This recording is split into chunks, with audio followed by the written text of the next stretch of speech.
Hello, humans of the You sound like a meditation tape.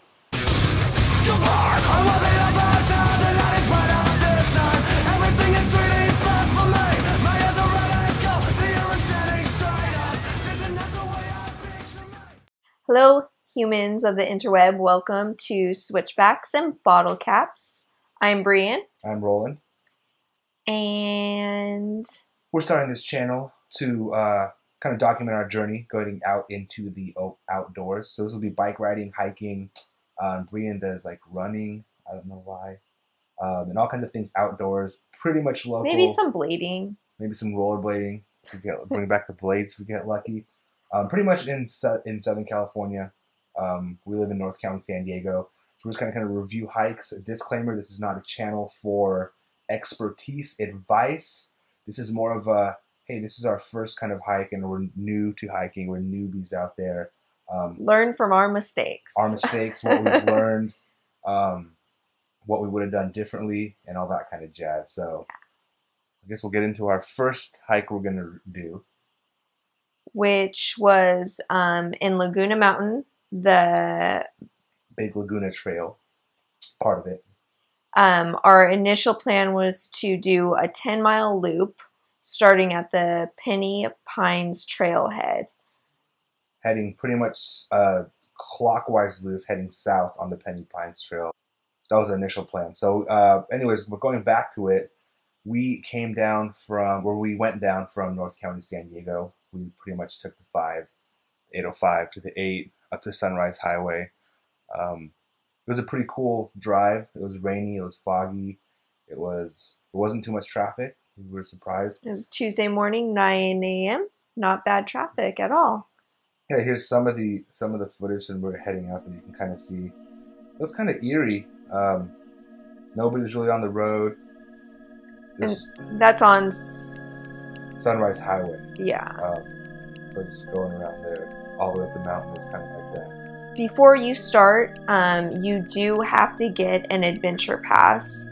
It looks like this, and we got ours from the when you're driving in on Sunrise Highway, you'll see like a little town, and we got ours from the general store. Cost $5. It's pretty cool. It's like scratchers winning ticket wise. Scratching action. It's kind of cool. Anyways, we went on January 5th, like we were saying. And you got to put that in your window. I did read that there were somewhere on there, I think I read that there's like $100 fine if you don't have that. So make sure you save yourself the $95 fine and you spend the $5 for that adventure pass to put in your window. And then once you get to the trailhead, here's some footage from the trailhead. We started at, like we said, Penny Pines trailhead. So this is the Penny Pines trailhead when we got off. So you can see it's pretty windy. We'll go over some of the, I guess, kind of a gear review, but the ponchos are a really good indicator of the wind. So you can see we're the only car there. So our car is facing the south way down mountain, so we actually came up the other way. It's going to be getting the trails. A couple trails that go off here. This initial trail by the sign was not the trail we took, but I think they all kind of hooked together, so you can kind of pretty much plan your own hike. We went off the one from Modern Hiker, and you can purchase a map also at the general store. And I highly recommend it. Autofocus on this BZ. It saved us. So we had planned on doing a full 10-mile hike, a 10-mile loop. And what happened was we got so excited. We didn't know what we were doing. And once we got on the trail, we, like 50 feet up, we were supposed to make a right. And we went ahead and eagerly just went right into a trail, and it was the wrong trail. We missed our turn like right at the beginning. So we actually were on the wrong trail for probably about almost 2 miles before we realized, like, hey, we're on the wrong trail. Completely wrong direction, everything. It took us... It was pretty fun. I mean, for our initial, here's a picture we took right before. So this is the actual trailhead we went. So as you can see, like between our heads, that goes back, and just past this like middle tree right here, the trail makes like a sharp right. we actually just kept on going straight and ended up veering a left. Wrong. I think we were just too excited. I was just waiting for it to hook back right because I knew it was going to hook right, but we were just too excited. But anyway, so this is actually part of the wrong, what we didn't plan on going, but this is like some of the, you get a feel for the wind right here. Like it was pretty gnarly. It was really windy, like the rain pelting in your face. I don't think Brino is still in the She's just like hands down, head down. Well, I've never gotten a rain facial before, and it hurt. This is a PG channel. Oh, sorry. So yeah, the wind's just really gnarly as you can see there, but it was fun. Just kind of fresh. I was like first mile right out there. So like I said, we realized like 2 miles in that we were on the right or on the wrong trail. So we ended up looping back down to the highway and going back to the Penny Pines trailhead, like where we were starting from. And then we hopped on the correct trail. And this is one of the first kind of cool, for a modern hiker, what is this? Modern hiker said this is one of the first cool like viewpoints where if you come along the ridge right here, I'll see if I can put it on Google Maps too. And this would have been super cool, you know. Well, it was super cool, but like that view would have been like way down the valley, but since there was so much fog, you couldn't really see. And we don't know how far the valley is. It was like, you know, it dropped. We know that, but all we could really see was the fog surfing the mountains, which was kind of cool. Yeah, it was a little eerie. But it would have been cool to see, like on a clear, crisp day, like what, all the way down, how far down it would be. Yeah, that was pretty fun. So that was when we were on the correct trail. Yeah, the trails were like really well maintained. You can tell, like, I forgot from the fires we had a few years ago.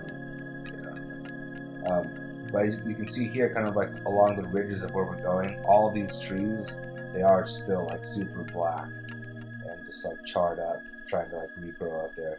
It was kind of a little eerie, especially with the weather incorporated with that, but it was super fun. The trails are very well maintained.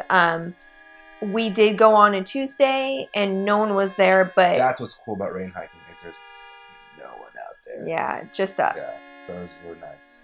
But they were clean. Like I don't think I saw any trash. At the trailhead, I picked up a couple bottles. Who else? Partying something. Yeah. Well, you know, did your part to pick up. Yeah. We picked up. But yeah, but aside from that, the actual trailhead, the trails were super clean, super maintained. A couple areas got a little muddy. Here's a video of all this is filmed on a GoPro, by the way, so I just had it strapped to my hat right here. But like Brian's walking to the left right now because that mud was like, you'd probably sink a couple inches, and then I was just like going super slow and dancing. But even going slow, like that kind of mud, it was risky. Slipped too. It's just super slippery. You can see some of the footprints are just like super deep. You can see past some of the dance moves. So once we got on the right trail, we made it about 2 miles before we decided to turn back. Yeah. At that point, I didn't have gloves on, which was like a big mistake, and I was done. We had at that point hiked probably 5 miles, and then there was 2 miles back to the car we needed to go. And it was cold and windy and wet. Yeah. So this is kind of the turning point where we decided to turn back. I think this is right after we turned back. Yeah. I'm still having a good time, of course, looking. So this is where having trouble with the GoPro, and we were headed back already. So again, you can still see the wind. The rain was just gnarly. It was almost like a hail at that point. Yeah, it was like, I don't think it was hail, but it was like pounding your eyes. It was not. Okay. You didn't see I don't got to. Okay, but yeah, so this is like when we pretty much decided to turn back, and in a second here you'll see Brian. She says, "This is stupid." I was so cold. Yeah, she gets cold super fast. And as you see, I have, you know, it looks like, and it looks kind of ridiculous, but I had my glove game was on point. They actually was 100% waterproof. And it all went downhill. This is probably the pinnacle of the hike when, here we go, when we had to bust out the wipes because Brian had to take a pee in this freezing cold weather. So Nature Calls Guys have it easy. Girls do not have it easy. It was so cold. I held it for as long as I possibly could, but I had to go to the bathroom, which, trust me, if I didn't have to, I wouldn't have. Squatting, pants down, around the ankles. I'm telling you, you guys watch this video, this channel long enough, eventually, she doesn't want it now, Amazon sells that woman penis. I call it the dick. The pink dick. It's like a funnel. Funnel, you stick down there. Look at this video. Would you, if you, I wouldn't want, I would not want to pee in this, take my wiener out, pee in this freezing cold. She had to go bare ass in this. Not fun. Well, and I also don't want the funnel, so. The fun's coming. Yeah. Stay tuned. But it wasn't fun, it was cold, and it was really downhill after that. Yeah. We had about 2 miles to go, and we probably walked a mile back on the trail, and then we hopped on as soon as we could. I forget what lookout point it is, but this is coming up right here. You can see the pile of burnt wood that they've been kind of clearing out. But so this is, I forget. I'll put it in the caption in the video. But this is a lookout point. I know I've been by even when I was a kid. But the trail's just right below this. So I guess technically you can start from here too if you don't want to go. Mm-hmm. What we can do next time, you know. Yeah. So this lookout point goes. The trail's like literally 50 feet down the road from it. This is pretty funny. But we went back to the highway so we could finish. Yeah. Because the mud just slows you down, like I said. But this is a pretty cool truck up here. Actually, I hate this when the guys do some trucks, but this one is funny. There's a ball sack with a lipstick kiss on it. That guy looked pretty sketchy though. I was like, shit. I was like, get my knife out. I don't know what the hell he's doing. There's some weird people out there. Anyway, so this is that, and then we bring up the other video when we were walking back. It's really the long walk of shame back to the car. Yeah, we gave it our best effort. It was an ambitious hike, an ambitious 10-mile hike that we wanted to do. The first timers came in cold too. Yeah, and so I think we did well, but it was just too cold. Yeah. We had a few things going against us. The weather was one of them. Yeah. But we are going to do this again on Monday. So maybe we will have a successful new review for a full 10-mile loop clockwise on the right trail. So we're going to go into gear in a second here. So if you're not interested in gear, you can turn the YouTube video off. See you later. But we're going to go into gear in a second. Boom. Gear time. Okay, so we showed a shot of ourselves at the beginning, and we'll show it again right when we were starting the hike. I thought that we were well prepared. We had ponchos, we had layers. We used a lot of this, but no amount of spray is going to keep you dry. And that's part of our newbie hiker experience. So after we came back, I go to the University of UYT, University of YouTube, for all my research for all my hiking stuff, and pretty much I realized there's no such thing as 100% waterproof. So one of the things they say is if you just mentally prepare that you're going to get wet when you're going on rain hikes, just try to stay warm, and that's pretty much the best you can do. I mean, we had fun, but ultimately it's the cold is what did us in, I think. And, so my first review will be gloves. Like, wear gloves. I had no gloves, so I can't review any gloves, but I can review not wearing gloves. I highly recommend wearing gloves. Yeah. What was your glove game? So, like I said, we're newbies. So we're just trying to get shit. This is literally like getting shit together that we have laying around the house and going on hikes. Which might not be the smartest thing, like I said, but this is not your survival channel. This is just your average Joes in the backcountry. So I got these here. This little nice little. They're actually from work. So I get these from work. I work for the city over here. So Maxi Flex and gloves here. And so what I did is I just got a pair of these, right? Put these bad boys on. They're not very thick, and they're cottons, and they're not all that like hiker stuff. So I did that, and what I did was I threw a latex glove over this bad boy. So like the ones for like food prep, but we use them for work too for other stuff. But this is a regular bright blue latex glove. And then with that, I tucked it in under So I put the glove here and I tucked that under, and then I put my jacket over it. So even when the rain came off me, it went on the latex glove and it just dripped right off. And I was fucking set. I was good to go. I could have went out with that. So my glove game was on point. Mine was not. I even told her right before we left the house, I was like, "Where are your gloves?" And I said, "Oh, I don't need them." And I was wrong, and I am not afraid to admit that I was wrong.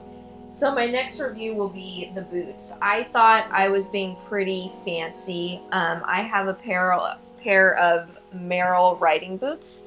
They've been around the world with me, and I've slushed through the Albanian snow and ice and rain and floods in these bad boys. They never once let me down or leaked. So I really thought I was doing something smart. And initially I thought I was set because my pants went inside, and so I wasn't like kicking up mud onto my pants, and my ankles were dry. And then about like 4 miles in, I realized that my fancy pants, water resistant pants, were actually running down inside. The water was dripping down inside to my boots. I quickly realized that riding boots in the rain is not really a good idea, because once I got the puddle of water in there, it wasn't going anywhere. It was staying in there, and I was just sloshing around. My feet weren't cold, and I only had one pair of socks on, but it was just like uncomfortable, wet soppiness. How are your boots? My boot game, again, because we ain't get too fancy around here. I have these just from work. These Timberland Pro Series boots, and they're not. They say they're not waterproof. I actually looked it up afterwards, but I've taken these things hiking a couple times, and we even went snow camping up at Palomar Mountain. Unexpected snow camping on Thanksgiving, and these things were warm. They were dry. They performed actually really well for just a work boot. They're actually steel toe, which actually is kind of weird because at the beginning it takes a while for your toes to warm up because whatever's in there just kind of stays cold. But on this trip, they got retired because, and I got a new pair. They got completely soaked, but not for a while though. I mean, it wasn't until we probably got back to the highway, so they were probably completely dry for a solid like 75% of the trip. And mine were probably for about 60% of the trip. It wasn't until that last part that... Yeah, I don't know what happened. Like the saturation because of the leather, because I've been doing some reviews I've read now, like leather dries slowly, and it's like not the best. But they did pretty well to that last end, but then, I mean, we had them in front of our space heater for like days trying to dry, and they smell like crap, so... Luckily, I kept it so I could show you guys, but I have a brand new pair. She has newspaper up in hers. I have newspaper still trying to dry them out. It's very sad. Yeah. So as far as gear, we went out to the sports store and bought a pair of just like these North Face pants, which I think run really well. I mean, they even though they did get wet, they weren't completely waterproof. Like I wore a pair. What do you call those those Nike things that have? Like a compressions underneath there. Pants underneath. And those got wet. I mean, it was damp, and these were damp. But, I mean, like I said, there's no real waterproof anything. But by the time we got back in the car, these things were dry in like 20 minutes, you know. So they actually did dry, with the heater on them, they actually did dry really well. What jacket did you have? I had... You have way more stuff to review. I had a Merrell jacket that also has been around the world with me and has never failed me until this trip. All of our stuff failed this trip. Yeah, and it's sad. You know, it's all 5 years old, and now I feel like after this one hike, it had to get retired. Actually, at least retired from the rain. Yeah. The only thing that I really did like, and I was super surprised, was this, it's kind of a new, like, surf brand. It's called Salty Crew. And I wear this just like as like an everyday wear jacket, but I took this thing. It's like a windbreaker. This bad boy, like the inside, you could tell is like, so it's like this nice windbreaker material on the outside. And the inside, it's almost like, I don't even know what you would call it. It's not wax, but it's like sealed. And this thing was like it actually held up super wet. The only part that was really wet at the end was like the cuffs. The cuffs, but the hood was actually like my head was dry. I had a beanie under it, and it was actually held up really well. But I think the thing that saved us was the dollar rain ponchos from Walmart. Yeah. You could see in the video; those were probably kept us the most dry. My whole upper body was very dry and warm. My head was dry and warm. Well, I was sweating. I mean, mine was damp because I think I was sweating because this thing on top of the rain poncho doesn't breathe at all. So I know I was warm, but I was like kind of damp. And I was just warm. Ew. So I think that's as far as gear goes. Like we said, nothing fancy. Just try and pull it together. Obviously using 5-year-old stuff that we've traveled with or work with on a daily basis. Trying to incorporate those into our adventures and seeing what's working and seeing what's not working. Yeah, so if you guys have any questions, I guess just leave them in the comment section and we'll answer. As far as like what else we used, because I can't really think of anything. I mean, I brought a shit ton of shit. Brought my knife. Yeah, and we had food. We had lunches packed. We were like, so we really wanted to have a picnic. The big areas we're gonna cover in upcoming videos. We're gonna cover like a gear review, kind of the trail itself and our experience with it, and food, like what we took. And my food will always beat his food. You giving me free reign to bring whatever I want? Shoot! She's usually in charge of food. I'm about to bring a burrito up on top of that summit. Food review. Food review. So for this hike, we had taken obviously some trail mix. We had some fruit. I'm a vegetarian, so I had made a really good sandwich. It was like sprouts and cucumbers and avocado, and it was pepperoncinis. It was really, really good. Of talking about the best food, so good that she didn't even finish it. You threw half of it away. It was good, though. I wanted to share because I didn't feel like he had an adequate lunch. Oh, fine. I got a whole bunch of pepperonis, like super nice ones from Fraser Farms. And then pepperonis, a whole bunch of cheese. Got a block of cheese, kind of all this cheese. Nice cheesy. We got some, what are they? Triscuit? Not Triscuits. Wheat Thins. Wheat Thins. I was making little adult-ass Lunchables. I was set with those. They were fine. So that was our food review. And water, yeah. That was quick this time. We'll do more in-depth food next time. But I think that's it. And then we went to, actually, the clip. We came back and we drove along the coast home back in Carlsbad. Had a super nice sunset. And then we went to get some Terry Cafe. And I got some bonsai ramen to heat us back up. And she got a salad and sushi. Keeping it green. And yeah, so that'll conclude this first video. We have a couple hikes planned. I think we're going to do a night hike in the next couple days with some of our friends. And so we'll do that. Till then, see you guys. Bye.